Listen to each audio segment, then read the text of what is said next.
Last year, for the first time since tracking began in 2000, the average American house earned more than the average American worker. That sounds pretty strange, but it's true. And in some places, the gap was pretty large. I want to talk about what that means, explain how this climate may be affecting sentiment and confidence, and look at how rising wealth may not be providing its usual effect in terms of making US consumers more confident about the economy. What does it mean that houses made more than workers last year? The median US home rose in value by 19.6% in 2021, an increase of nearly $53,000 from 2020. The median US full-time worker earned a little more than $50,000 in 2021, and that was before taxes. This unprecedented happening is a combination of three things: the cost of housing being very high to begin with, the significant increase in the price of houses, and the fact that workers' wages aren't keeping up. Here's why this could be hurting consumer confidence. Prices for homes, groceries, and gas are rising at a faster pace than Americans pay, and that looks to be weighing on sentiment and confidence.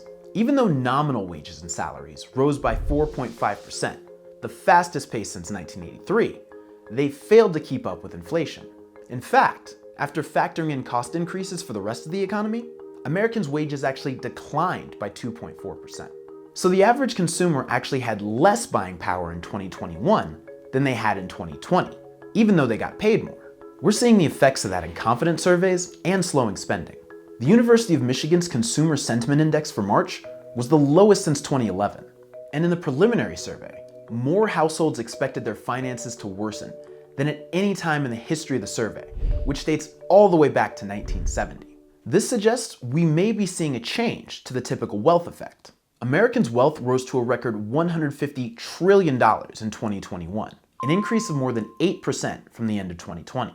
That was largely due to the increases in the value of housing, stocks, and other assets, like cars. Usually when wealth rises, sentiment does the same. It's called the wealth effect.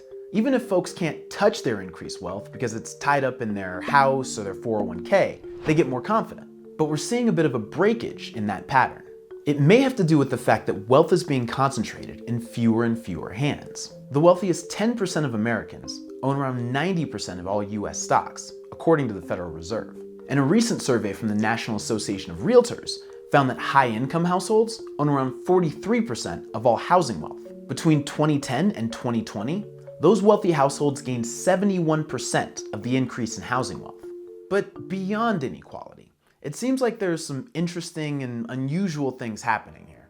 And I want to hear from you. These things are all about people, and I'm interested to hear what you people think. So drop a line in the comments, let me know. What do you think is going on? Why are we seeing a reversal or at least a change in the typical wealth effect that we've seen demonstrated over generations? Leave me a comment, let me know. And be sure you also like and subscribe to keep up with this conversation and topic and all things markets and the economy. I'm reminded of 21 Savage, who said, "Back in the day, I invest in the block. Fast forward, now I'm invested in stocks." I'll see you next time.